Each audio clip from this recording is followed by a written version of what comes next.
برای جلوگیری از پوکی استخوان و جلوگیری از تحلیل عضلانی روزانه نیم ساعت ورزش کنید. اگه بالای 50 سال هستی و اگه سالیان سال از ورزش به دور بودی هم بتونی این حرکت ها رو اجرا کنی.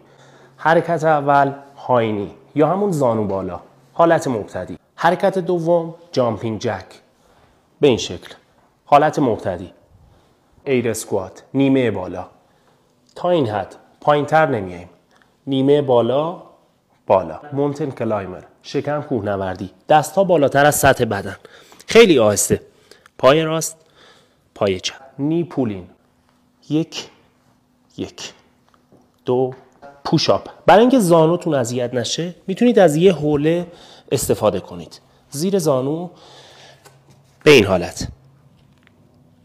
1 2. حرکت پلنک یا همون پلانک که خیلی مهمه. زانو روی حوله، زاویه قرارگیری شما به این حالت. ریورس کرانچ، حالت مبتدی.